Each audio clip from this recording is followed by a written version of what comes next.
हरि ओम नमो भगवते वासुदेवाय। श्री ओम नमो भगवते वासुदेवाय। 7वां अध्याय।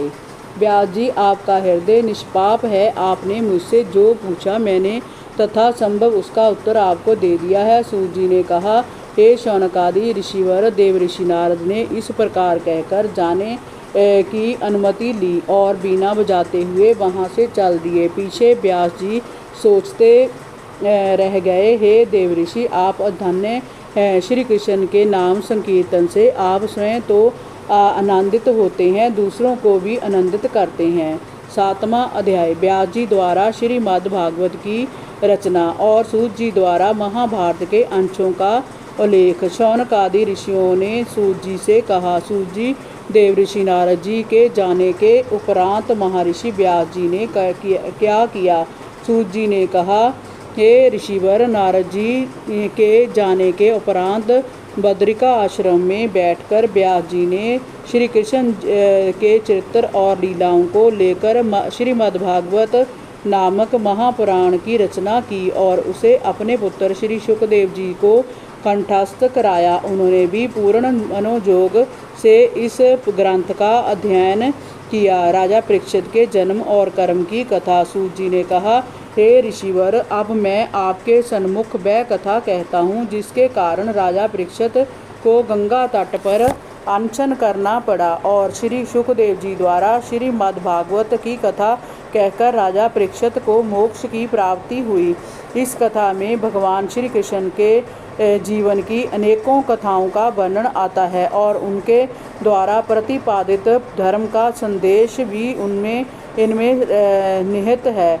जिस समय महाभारत युद्ध में कौरवों और पांडवों के दोनों पक्षों के अधिकांश वीर गति को प्राप्त हो कर चुके और भीमसेन के प्रहार से दुर्योधन की जांघ टूट चुकी, तब अश्वत्थामा ने अपने मित्र दुर्योधन का प्रिय करने के लिए द्रौपदी के 5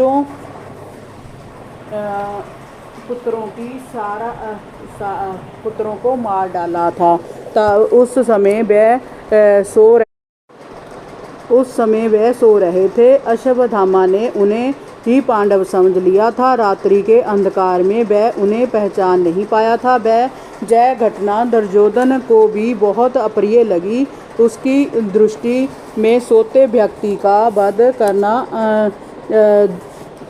जघन्य नीच कर्म था। उन बालकों के वध से उनकी माता द्रौपदी विलाप करने लगी। अर्जुन ने द्रौपदी को सांत्वना देते हुए क्रोध में भरकर कहा, हे कल्याणी, मैं तुम्हारे आंसू तभी पहुँचूंगा जब उस आतताई नीच ब्राह्मण का सिर काटकर तुम्हें भेंट नहीं कर दूंगा। पुत्रों की अंत्येष्टि के बाद तुम उस पर पैर रखकर स्नान करना।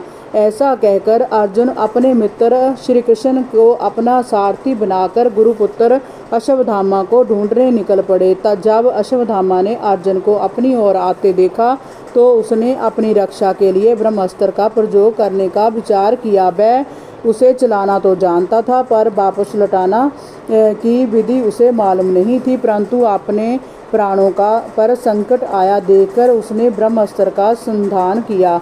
उसके संधान करते ही समस्त दिशाओं में प्रचंड तेज फैल गया। अर्जुन को लगा कि यदि अश्वत्थामा ने ब्रह्मास्त्र चला दिया तो उसके प्राण निश्चित रूप से संकट में पड़ जाएंगे। उसने तत्काल श्री कृष्ण से उसकी काट का उपाय पूछने के लिए प्रार्थना की। भगवान श्री कृष्ण ने कहा, हे पार्थ, जय अश्वत्थामा का छोड़ा हो गया ब्रह्मास्त्र अमोघ है, इसकी कोई काट नहीं है, इसे ब्रह्मास्त्र से ही रोका जा सकता है। तब अर्जुन ने भगवान की परिक्रमा करके ब्रह्मास्त्र का संधान किया। दोनों ब्रह्मास्त्रों के टकराने से मानो प्रलय आ गई। सर्वत्र अगन वर्षा होने लगी। भयानक रव आकाश में गूंजने लगे। उस अगन से प्रजा का नाश होते देखकर श्री कृष्ण की अनुमति से अर्जुन ने दोनों ही बाणों को वापस लौटा लिया, परंतु अर्जुन का क्रोध शांत नहीं हुआ। उसने झपट कर अश्वत्थामा को पकड़ लिया और उसे बांधकर अपने शिविर की ओर चल दिया। श्री कृष्ण ने कहा, हे अर्जुन, जय नीच ब्राह्मण है, इसे नीच ब्राह्मण को मारने